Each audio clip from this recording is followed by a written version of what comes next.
وكفى وسلام على عباده الذين اصطفى أما بعد فأعوذ بالله من الشيطان الرجيم بسم الله الرحمن الرحيم واعتصموا بحبل الله جميعا ولا تفرقوا صدق الله مولانا العظيم. درود شریف ویلا.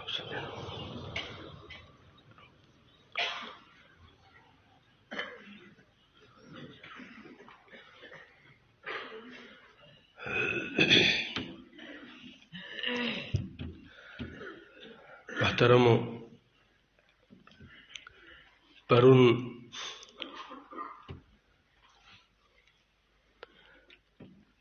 درس کې او بیان کې د هغه دوو اسبابو څه مختصر وضاحت او تشریح شو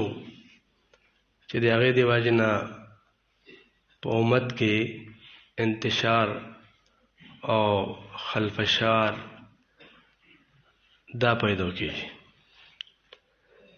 یو دوه اسباب نور هم دي چې هغه په امت کې د اختلاف یوه غټه ذریعه ده. په هغې کې یو سبب دا ده چې د دین شعبې تقبلی انداز سره بیانول. د دین اسلام چې کومې شعبې دي هغه تقبلی انداز سره پیش کول. دین اسلام خو یو اجزا او حصې دي چې د هر فرد دپاره هغه د یو د نصاب حیثیت لري، چاته پغې کې استثناء نشته. لکه عقاید دي، عبادات دي، معاملات دي، معاشرت ته، اخلاقیات دي. په دې کې چاته دا استثناء نشته چې په دغه امورو کې ماته څه یو کس به پابندي کوي بل به پابندي نه کوي. نه، هر کس هغه به په دې کې د الله تعالی جل جلاله چې کوم حکم ده، د اسلام چې کوم رهنمایي ده، د نبی کریم صلی الله علیه وسلم چې کوم پای کې هدایات او طرز زندگی ده، هغه د مشتاز لپاره هغه لار ده. هر چا دپاره معاملاتو کې، په معاشرت کې، په اخلاقیاتو کې، دا خو د دین اجزا دي، د دین حصې دي. او یو د دین شعبې دي. د دین شعبې مقصد دا ده، لکه دا خو یو تعبیر ده، دا خو یو تعبیر ده. د هغې مقصد دا ده چې ځنه د دین محنتونه دي، د دین محنتونه دي، دا خپل صلاحیتونه او دا د الله د دین دپاره استعمالول دي. په مختلفو د دین په میدان کې مختلف میدانونه دي، په هغې کې د الله د دین محنت کول، نصرت کول. هغه چې کوم ده کله کله خو داسې وي چې یو هنګامي حالات دي، هغه هم کله کله فرض درجې ته راسي. لکه انفروا خفافا وثقالا، جهاد فرض عین شي. خو جهاد خو داسې شی ده چې دا لکه هسې د روزمره د زندګۍ چې کوم د دین اجزا او حصې دي، په هغه کې خو شخصي زندګۍ کې خو دا نه وي، خو د دې دین ته ضرورت پیش کېږي. نو محترمو، د دین شعبې داسې دي چې په یوې علاقې کې، په یوې معاشرې کې، په یو قام کې، په یو ملک کې دین اسلام شاد آبادي. هغه ځای کې چې کوم خلک نوی نسل رسي، هغې دپاره یو داسې محالي او داسې چې هغې د نوجوان هغه دین زده کوي او په دین باندې د عمل هغې یو صحبت صالح هغو ته میلاو وي، او یو هغې دپاره مکمل د دین غذا او چې څومره د دین دپاره رهنمایي هغه په هغې کې موجود دی. نو دا د مش تاسو د مسلمانانو بیا ذمهداري د اجتماعي چېرې په یوې علاقې کې هغه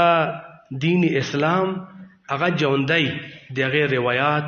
د هغې چې څومره د دین اقدار دي، هغه په معاشرې کې ژوندي وي. نو هغه هسې نه وي ژوندي، هغې دپاره خدمت لګي. او بیا د هغې مختلف د مختلفې شعبې دي. ځنه شعبې دي موږ تاسو د دین داسې دي چې هغه مستقل دي، کل وقتي دي، یعنی هغې کې دا سره شته نه چې په هغې کې منځ کې څه هغه به مستقل وي، هغه به روا دوای. او ډېرې شعبې به داسې وي چې هغه به هنګمي طور باندې وجود ته رسي. کله کله به د اسلام په نظریاتو باندې څوک حمله کوي، علما کرام به میدان ته ځي، هغه به هغې دفاع کوي، مقابلې ته وځي. کله به یو طرف نه څوک حمله کوي، کله به یوه فتنه سر اوچتوي، کله بله فتنه سر اوچتوي. وخت سره سره به د فتنې اوچتي، علما کرام دا میدان ته ځي، هغه به د هغې سرکوبي کوي. خو بیا دا داسې نه وي بس چې کله هغه فتنه دفع شي، هغه اوز رسېد، هغې کار یې هغه منډی. نو کله که ځنه به داسې وي چې هغه مستقل طور باندې هغه د دین تقاضا داسې وي چې هغه مستقل. لکه ګوره تعلیم و تعلم ده، د دې دین خپل زده کړه کول، د دې الله دین بل ته هم زده کول، د الله کتاب خپل زده کول بل ته زده کول، د نبی کریم صلی الله علیه وسلم ارشادات احادیث مبارکه زده کول بل ته زده کول، خپل حدیث داری بل ته زده کوي. نبی کریم صلی الله علیه وسلم دغه زندگی دا، دغه قول فعل عمل، دغه بیان، دغه تقریر ټول امت ته رسوي. دین ده نو دا خلکو ته رسول. او یا چې کوم ده په هغې کې تزکیه ده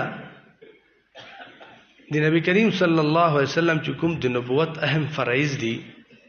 تعلیمی کتاب ده، د الله تعالی د آیات چې کوم دي خلکو ته رسول دي، او په هغې کې تزکیه ده. تزکیه هغې دپاره کله کله سړي ته معلوم وي، تعلیم خو یي، علم یي،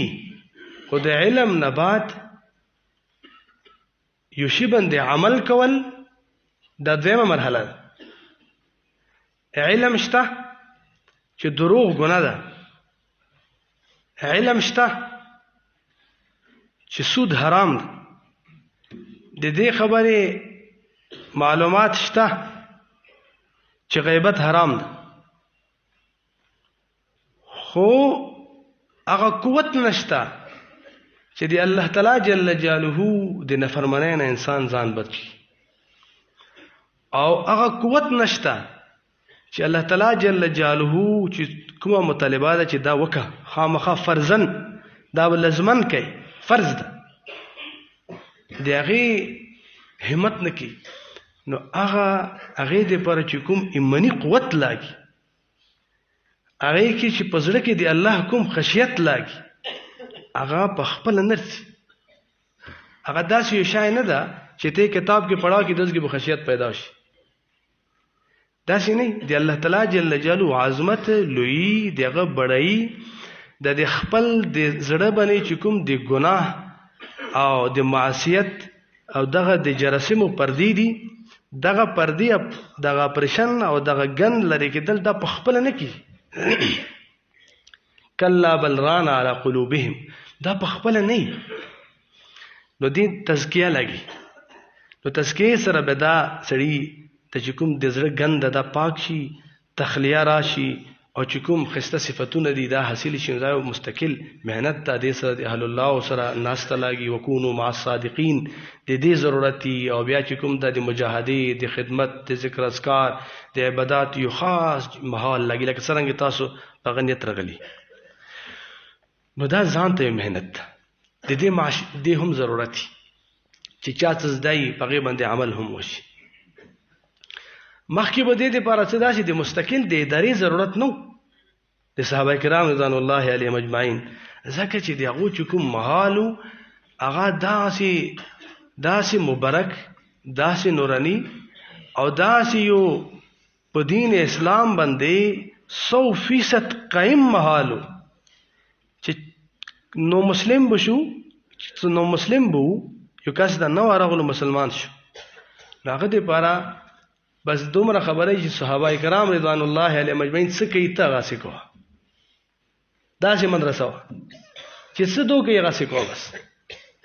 تاسو نن چاته ویلی شي که یو سړی مسلمان شي او پاکستان ته راشي، او یا پاکستان کې وي غیر مسلم مسلمان شي، او تا ته چې دا د مسلمانانو تجارت څنګه وي او معاملات څنګه وي معاشرت څنګه وي اخلاق څنګه وي ته نه چې مسلمان څنګه کیږي داسې کوه نه. نو دې دی واجب محترم کله کله شي نه خدا سي چې وخت سره ضرورت شي، خو مقصد دا ده چې دا زنه خدمتونه داسې دي د جهاد خدمت ته دا شي مختلف نوع خدمتونه دي، هغه د دین ضرورت ده، هغه نه بغیر کیږي نه.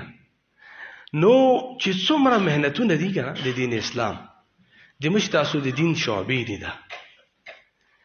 کچېری د دین شعبې دا مش تاسو داسې انداز سره بیان کو چې تقبلی انداز سره بیانو. مثلا د ما تعلق تعلیم و تعلم سره ده، سیکھنا سکھانا ده، کزه په مدرسې کې ناست کزه دی ون اعلان دی انار ون اعلان دی ناست او کزه په بل درسګاه کې ناست. خو زه د ما خپل ژوندۍ دی توقف کړي چې زه د الله تعالی جل جلاله د دین چې کوم د نبی کریم صلی الله علیه وسلم د نبوت اهم فرایض نه وو چې بلته دین زده کول، زه به دا کار وکړم. نو دا ډیر مبارک کار ده د انبیاء علیهم السلام مهنت. خو کچېری دغه کار زه داسې انداز سره پېښ کوم چې ګوره اصل علم ده او د تعلیمي کتاب چې کوم ده دغه دین ده او د زه چې کوم دین کوم او د دمانه علاوه چې څومره خلک د نور په دین خدمتونو کې اخته دي گویا کې دا د دین په خدمت کې نه دي اخته. نو دغه شی به تفریقه پیدا کوي، دغه شی دا گمراهی پیدا کوي، دا د امت چې کوم مسلمانان دي په مسلمانانو کې پاغه کې ذهني او فکری طور باندې خطا پیدا کوي. ځکه چې دا خبره خو درسته چې دا د دین شعبه ده، دا د نبی کریم صلی الله علیه وسلم د مهنتونو یو مهنت تعظیم الشان او هر وخت ضرورت ده. خو دا خبره چې دا پورا دین ده او چې قرآن مجید کې یا په حدیثو کې کوم رغلی فضایل دي دا ټول دي نور مهنتونو څه حیثیت نشته، دغه یو مهنت ده. دا خبره غلطه ده او د دې خبره زهر دومره زیات دي چې داسې نه وي چې یو د نبی کریم صلی الله علیه وسلم مهنت یو موږ نفي وکړو. تاسو خیال الله کچېره یو سړی دغه تعلق د تصوف شعبې سره ده، تزکیه شعبې سره ده، هغه شب و روز دغه ته ورکړي دي. خو دغه د شعبې سره تعلق او د شعبې سره دغه دومره جذبتي تعلق ده چې هغه بل یو مهنت نه مني. دغه په نظر کې هغه نور د دین مهنتونو ته د حقرت په نظر ګوري. مجاهدین دغه جهاد کوي کفار سره او دغه چې کوم جبر خلک دی هغه سره هغه جنگ کوي اختادي او ستړي استواني کوي نهاره تیری د الله د دین حفاظت دی بار اختادي د الله د دین الله نوم بلند کوي او د الله تعالی جل جلاله هغه د عمر لوی شریر خلکو د بار هغه پټک د امت مسلمه طرف نه. نو د خیال کې دای چې اصل خو بس چې اخلاص نه وي نو بیا به څه حیثیت وي چې بیا خو یو موږ کا الله تقبل ده او نه د چا یو عمل قبول ده. اصل خو اخلاص ته الله سره تعلق ته دا خبره په خپل ځای ټیک ته اخلاص ته لایت په خپل ځای ده. د نورو مهنتونو د هغه ته د حقارت په نظر کتل یا هغه کم ګڼل یا مثلا که سړی داسې چې هغه چې زه چې کوم کار کوم بس دا جهاد ده، دا د دین جهاد ده او دا جهاد ده، بس گویا کې د جهاد بل تصور نشته سره. نو محترم هو دا خو دومره خطرناک خبره ده چې څومره آیتونه دي جهاد متعلق په قرآن مجید کې، څومره ډېر احادیث دي د مجتاسو صحیح ستا د کتابونو تاسو وګورئ څومره د هغې کې ابواب قایم دي کتاب الجهاد دي. نو آیا د دین اب څوک انکار کوي؟ دغه انکار خو کفر ده. نو ګوره محترمو د دین شعبې کته د دین شعبې سره یو سړی دغه تعلق ده نو ډیر مبارک خبره. خو داسې تقبلي انداز سره بینول نه دي پکار. داسې تقبلي انداز سره چې د نورو شعبو کوم فضایل وي هغه په خپل شعبې باندې فټ کوم، دا نه ده ټیک. داسې انداز سره خپل شعبه ذکر کوم چې گویا دین دغه د نور دین سره شتانه، دا نه ده ټیک. دا د نورو دینی مهنتونو حوصله شکنی ده، دا پکار خو حوصله افزایی پکار. نو د دین چې څومره مهنتونه دي چې هغه د نبی کریم صلی الله علیه وسلم دغه مهنتونه دي، دا ټول مبارک دي. دا د دین مهنتونه دي. د دې مثال داسې ده لکه د انسان د اعضا چې کسي د اعضا داسې د انسان اعضا دا دیو بل بدل نه ده او نه مقابل ده. تاسو څه خیال د غلاس چې کوم دا د سترګو بدل نه، لاس اهمیت په خپل ځای ده، لاس ډیر اهم ده، اهمیت نه انکار نشته، خدا د سترګو بدل نه ده. او سترګې په خپل ځای ډیر اهم دي، خدا د لاس بدل نه ده. د دې کار نه ورکی، سترګو نه د لاس کار نشي اخیستا او د لاس نه د سترګو کار نشي اخیستا، او نه د یو بل مقابل دي، نه خپل منځ کې تعارض شته. تاسې د دین شعبې دي محترمو. دی دا موږ نه دا خطا ویل کېږي. دې خطا وجه دا ده، د انسان مزاج دا ده چې کله د دین او مهنت کې د جان مال او وخت وینا خلا او دا هر څه صرف شي په یو مهنت کې، نو هغه مهنت سره قدرتی طور باندې انسان ډیر جذبتي تعلق، ډیر والهانه قسم ته تعلق، ډیر محبت یې سره زندگی ورکړي. دغه کار ته ده چې سترګې کلا کړي په هغه مهنت کې د سترګې کلاو شوي دي، دغه سره یو تعلق دی، محبت دی دغه سره. اوس چې کله د دغه شعبې سره د یو ډیر محبت ته او ډیر گهره تعلق ته او ډیر د جذباتو تعلق ته، دغه ځای د ازمیښت. اوس دا ځای د مشتاسو د امتحان ده چې آیت د شریعت په حدود باندې قائم پته کیږي که خپل جذباتو نه متاثر کیږي. حبک الشیء یعمی و یسم. آیا تاسو سره دا معاملہ کیږي چې د محبت کې د شریعت د حدود نه تجاوز وکړي او چې کوم د نبی کریم صلی الله علیه وسلم مبارک مهنتونه دغه هم انکار وکړي، خري د دغه وبا شکار ګرځي، دا بیماری ته تلاګي کنه. ته د اعتدال رسه او د دین چې کوم اعتدال نه پغه باندې قائم برابر پته کې چې نه دغه دین اسلام چې کوم دا د نبی کریم صلی الله علیه وسلم چې کوم مهنتونه دي، دا ټول مهنتونه هغه د خپل حیثیت خپل مقام ورکړي. ګوره محترم، دین اسلام چې کوم دا د مشتاسو دغه دین دا پدې کې اچاته د دې حق نشته چې پدې کې څه کماوه کې یا څه زیات کې، چاته څه حق شته نشته. چې څوک زیاته کوي په دین کې وای اضافه کوي، هغه د دین نه غني چې دا دین دا نو هغه خو سره دین دا خپل بدعت او خرافات شي. او که کله داسي چې دین اسلام کې د دې چاته اختیار شته چې هغه د نبی کریم صلی الله علیه وسلم چې کوم امانت امت ته پرې شو پای کې څه کم کې او کټي کې نه، هیڅ دا اختیار چاته ملاو ده. کله چې وي شعبې سره تعلق زیات شو، قربانه زیات شي، دغه دا نتیجه بر وځي چې نور دین باندې تنسیخ کله مرکز دو، چاته دا اختیار حاصل. محترمو، دین اسلام دا نه د چا ده نه د چا ده، دا امانت ته د نبی کریم صلی الله علیه وسلم پر امت سره چې کوم نبی کریم صلی الله علیه وسلم د امت ته امانت پرېښه، د ټولو دغه امانت ته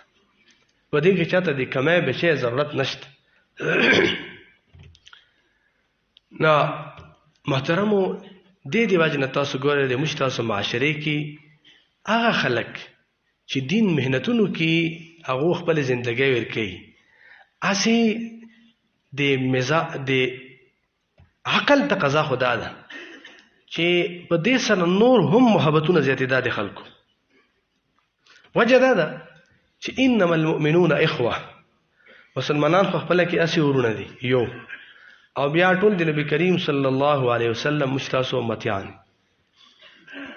او بیا غنه بعد یو غټ نسبت دا چې الحمدلله زید چې کوم دا هم د الله د دین نصرت لپاره او د الله د دین خدمت لپاره د خپل ژوندۍ څخه حصہ ورکړي او بکر هم ورکړي دا خو د نور د تعلق او د جوړ خبره چې ته هم د الله د دین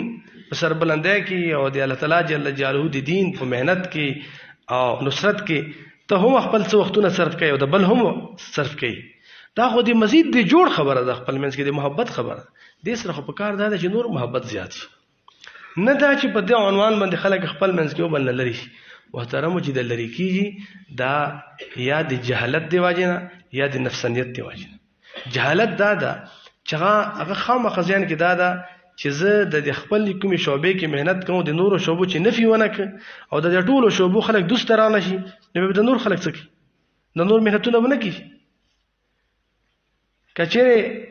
صرف د دین یوه شعبه آباد وي د نور خلک څه کوي نو دا د اسی دا کم ظرفي ده ټول دین به آبادي مهنتونو ضرورت ته د څومره خلک چې لګیا دي د په لاس سله نورو ضرورت ته وي دا نه ده چې حق ادا شوی ده د شعبو مختلف شعبې دي مختلف شعبو کې د خلکو ضرورت نو محترم وګوره دغه د دین شعبې چې کومې دي په دې کې دا خبره کول چې را دا د دې دی واجنوي چې انسان نه پوي وي یا دا وي چې دې کې نفسانیت دی نفسانیت دی چې د انسان دا مزاج ده چې هغه یې چې را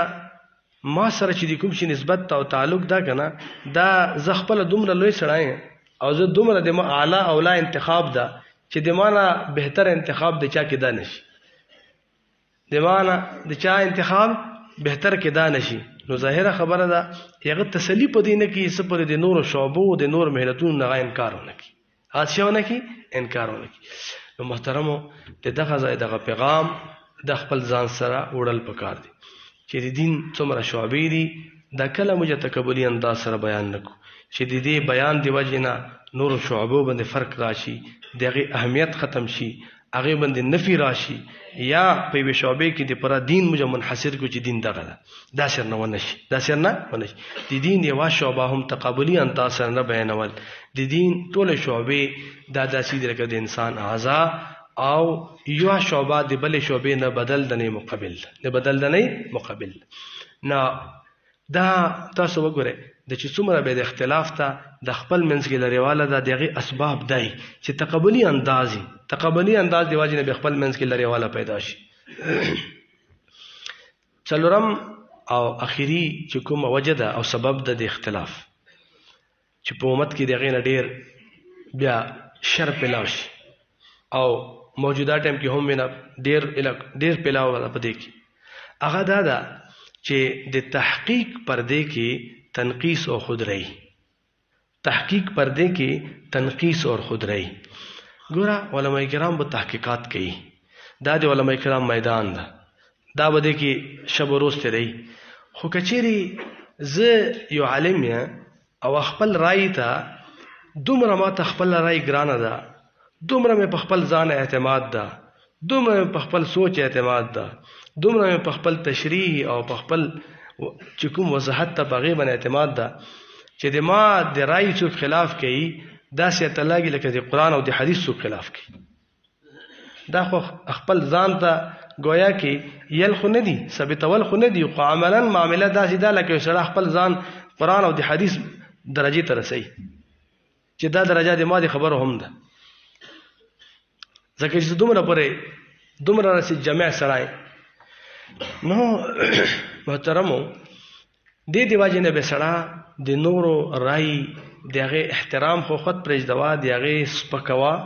او دغه توهین او سخت قسم ته سپک تعبیرات او بل چې د رائے سره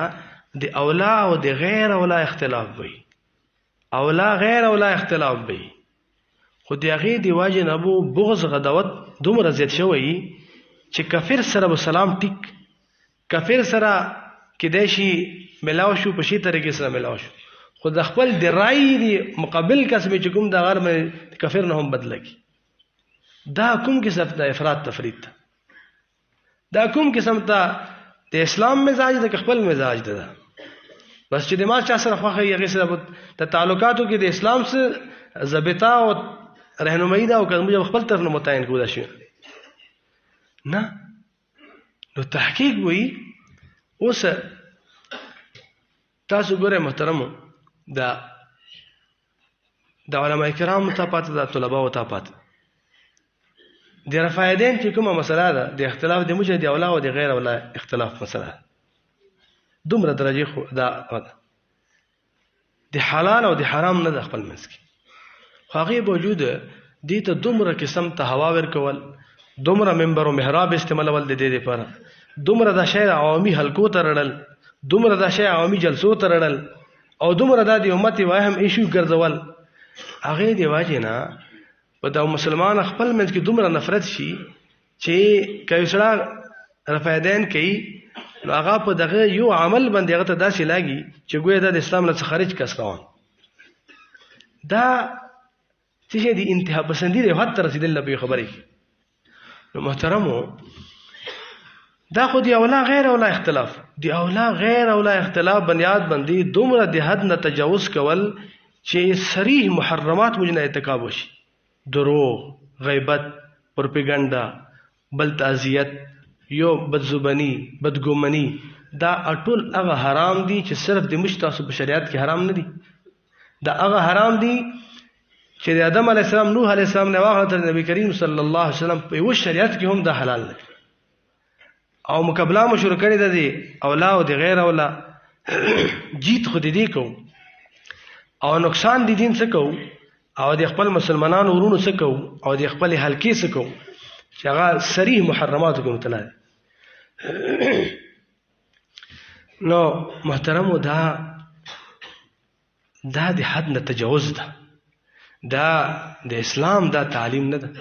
د تحقیق په پرده کې تنقیص او د خودرای نه ځان ساتل، تنقیص او د خودرای نه ځان ساتل. چې تنقیص او خودرای نه وي که نه محترمو امام شافعي رحمه الله، امام ابو حنیفه رحمه الله سره په څونو مسلو کې نجات اختلاف ده. صرف د احناف او د شافعیو په منځ باب کې تاسو وګورئ د حلال او د حرام، د جایز او د ناجایز څومره اختلاف ده. دا په درځنونو مسلې څومره خپل منځ کې اختلاف ده. خو هغو تاسو داسې کتلي چې چېرته احناف او د شافعیو خپل منځ کې لوی جنګ تېر شوی ده په تاریخ کې. 1400 کاله خپله کې مو 1200 یا 1000 کاله به خپله کې تیر کو د احناف او شافعي. موږ احنافو مسلک پړوي ته استادان او بلته پړو خپله کې ختایو، هغه دلایل هم ذکر کو، خپل دلایل هم ذکر کو، بس اختیری جو مخته. دا خو نه د امام شافعي رحم الله دی موږ په نسبت قابل قدر ده. امام نووي رحم الله دی شفیع المسلک ده او موږ سره موږ دی بره امام ده، موږ قدر کو. د موږ امام محمد رحم الله، امام یوسف رحم الله و دی بره هم دي او هغه استادان دي. د امام ابو حنیفه رحم الله شاګردان د هغې امام شافعي رحم الله د هغې شاګرد ده. دا خپل منځ کې دا ویلې دا خپل منځ کې په خپلو حدودو کې پدې اختلاف رای په خپل ځای ده، دا په خپل ځای. نو محترمو د تحقیق په پردې کې تنقیص نه ځان ساتل، دا چې څومره زیات ور لګېدله ده په د وړو وړو خبرو باندې، دا د تحقیق په پردې کې تنقیص وي او خودرۍ وي د دې نه لګي. اخیری یو خبره کوم، د خبره خو پوره شوه، وخت هم تقریبا پوره کېږي، خو دا خبره زه اهم ګڼم. هغه دا د محترمو نن سبا وخت لپاره دا اهم ده. دا د خبرې باندې هم ځان پیول پکار دی چې د تحقیق چې کوم ده که په دې کې د ځنه خبرو موږ تاسو خیال ونه ساتلو نو بیا دا خبره مشاهده هم ده او دا باینده هم وي چې دغه تحقیق با ټولو نه زیات غټ د فتنې ذریعه ګرځي. خو که د څو خبرو موږ خیال نه وساتل، یو خو دا ده چې د تحقیق میدان څه ده، تحقیق به په څه کې کوو، تحقیق به په څه کې کوو. هغه دا د محترمو چې تحقیق ګوره زنه د موږ تاسو د امت داسې مسایل دي چې هغه باندې پرا امت مسلمه د نبی کریم صلی الله علیه وسلم د دور نه ونیسه د عهد نه ونیسه د صحابه د دور نه تر نن دور رسي پرا امت مسلمه پغې کې واره لري پغې کې هر دور کې په لکونو علما په کورونو علما د هر مذهب علما هغه واره لري اهل الله اتقیا ائمه بادشاہان د امت چې څومره طبقات دي ټول طبقات په غیبه متفق دي د مجزنه داسې مسائل دي هغه دي چې مشتاسو ضروری عقاید دي یا د دین چې کوم دا مثال دی منځ فرضیت تا یا پنځل منځونه دي یا جهاد دا جهاد په خپل خاص معنی سره په خپل خاص معنی سره یا حج دا او حج په خپل معنی کې نو دا داسې شیونه دي چې په دې کې بل راي نشته اوس کنن یو کسر چک شي غیزه تحقیق کوم او د دې امت دغه اتفاقی مسلو باندې هغه تحقیق کوي چې زه ګورو چې د جهاد دا چې کوم دا دی فلانکی لغت کې څه ته او فلانکی ته څه په دغه کې دا استعمال شوی دي څه معنا نن ما تاسو نو تشریح کوي د حج نن ما تاسو نو تشریح کوي د منسیاته من دعا ته من دیته من نشته نن تحقیق دروازه کولوي نو محترم په داسي چې کوم د مشتاسو د امت اتفاقی خبرې دي پاغي کې د تحقیق دروازه خلاصولو مطلب دا چې هغه په اسلام باندې د تحقیق په نوم باندې حمله کول هغه ځان تلیار ګوري نن یو سړی دغه به زه په دې باندې تحقیق کوم په ختم نبوت باندې تحقیق کوم یا تاسو څه خیال ده په دې باندې تحقیق کول کسړي ایمان نه وي دا کفر ده کنه کفر ده کایسان نن په دې باندې ایمان نشته چې مونږ فرض ده کنه ده هغه چې نن د امت رهنمایي کوم په منځ کې زی والیار امت ته شي چیرې د مونږ فرض ده او کفر نه ده او حج فرض ده او کفر نه ده او د حج معنا څه ده نو دا خو پرا د موږ تاسو دا عنوان خو به تحقیق وي او عنوان به تحقیق وي د قران او د حدیث پر شنه کې به تحقیق او ټول د لغت کتابونه به خوستي خدا به تحقیق نه وي دا به فتنه وي دا په اسلام حمله دا خبره ډیره اهم ده ایوا نو ګوره د تحقیق میدان هغه متعین ده د تحقیق چې کوم میدان نه ده پای کې چاته اختیار نشته هغه اصل کې دین نه کېل جوړول غواړي هغه دین نه مذاق جوړول غواړي ګوره دین د تحقیق میدان هغه جدید فقهي مسائل دي او دویم د تحقیق میدان دا اختلافي مسائل مقصد دا چې د صحابه کرام رضوان الله علیهم اجمعین د دور نه ونی سره تر نن وخت رسې پای کې دوی رائے روانې دي پای کې علما کرام په دوی رائے اختلاف کېدل دا دوا په تحقیق په میدان کې د بل خبره هم زیات خیال ساتل پکار دي هغه دا کچېری دی هغه مجه خیال نه وساتلو نو بیا به دغه نه هم غټه فتنه یو خدا چې د تحقیق میدان څه ده نو تحقیق میدان هغه یو جدید فقهي مسائل دي او بل هغه اختلافي مسائل دي چې د صحابه کرام رضوان الله علیهم اجمعین د دور نه تنن دور رسې پای کې اختلاف ده هغه مسائل دي هغه مسلو هغه خبره چې امت علما اټول امت د څومره تیر امت ټول په غیبه متفق ده نن دومره څوک په سره راغلو داسې نن یو سړی داسې پیدا شو چې دغه د ټول د امت نه ډیر عقل فکر لري نو دا خپل په فتنه کې د بل فتنه کې چي دویم خبره محترم غدا ده چې د تحقیق دا داسې آسان کار نه ده د تحقیق کار د هر کس او د نکس کار نه ده د تحقیق لپاره اهلیت ضروری ده څه ضروری دي اهلیت ضروری ده لکه څنګه نن سبا د زنه نظامونه او زنه د تعلیمي ادارې دا ډیر زیات منظم شوي کڅوک انجینیرینګ کوي یا کڅوک میډیکل کوي هغه لپاره باقاعده نظام دا نصاب دا هغه لپاره وخت لاګي او ترتیب لاګي دا سي ممکن ده په دې معاشره کې چې یو کس ته هغه میډیکل نه ده کړه هغه کې څه اهلیت او قابلیت نشته او هغه ته خپل یو مریض د سیریس مریض د زړه ته هغه تویر ولې چې د اپریشن وک دا څه کېدل دا اعتماد څوک کوي ویلي هغه یې چیرې دا زه د خپل مریض زندگی دا خو نه تبکو د کې اهلیت نشته او زه په اپریشن وک په دې باندې دغه نه محترم ډیر د دې معاشري کې مشته سو وخت راو ادنا کار د ویلې نه دا د یو موټر سایکل لګنه موټر سایکل غټ شاید د عام سایکل نه د بیا سایکل چې کوم دي دغه سایکل کچيري دغه یو کمپنی وی کنه هغه جوړوي هغه د کمپنی خپل جوړوي خو چې کوم ملک دغه دنیا کې یو ځل په سایکل نه دناست یغه سایکل نه د اهلیت تر کې نشته تاسو یو کس بازار کې خبرې کنه چرته ویلي دغه کمپنی د غټه سایکل جوړوي ته پاته د سایکلو کې جوړولو کې تجربه شته د ځان ته علم لري خو په چلولو د چلولو دا خپل ځان ته اهلیت لري دا کې نشته دا ورکی نشته د پریس ولا ډیر لوی لوی کتابونه چاپ کوي او لوی لوی مکتبې بچري خدا سي نیوي چې څه کوي اغاز دا هم محترمو دا شی ډیر اهم ده چې د تحقیق دا د دې تحقیق وکړي څوک چې کوم اهل تحقیق دي نن سبا تاسو مشتاسو معاشري کې وګوره د نوې نسل لپاره هم په دې کې غدا چې د مشتاسو په اسلام باندې چې حمله کیږي یو په دې باندې کیږي قرآن او د حدیث پر روشنايي کې تحقیق کوم او تحقیق څه کوي د مشتاسو د امت هغه اجتماعي مسلو باندې حمله کوي ایوادای او بل د تحقیق لپاره ډیر آسان قسم ته هغه دی هغه اهلیت لپاره یو ویډیو لګي چې یو کیمرای او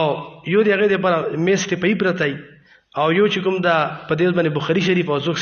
سیاستہ کتابونه پرتای او زه قرآن مجید پروت او د لغت کتابونه پرتای دا جمله کوي افتی سره اسلام ته شرط نه دا کوم مزاق ته دین سره یعنی هر شي لپاره اهلیت شته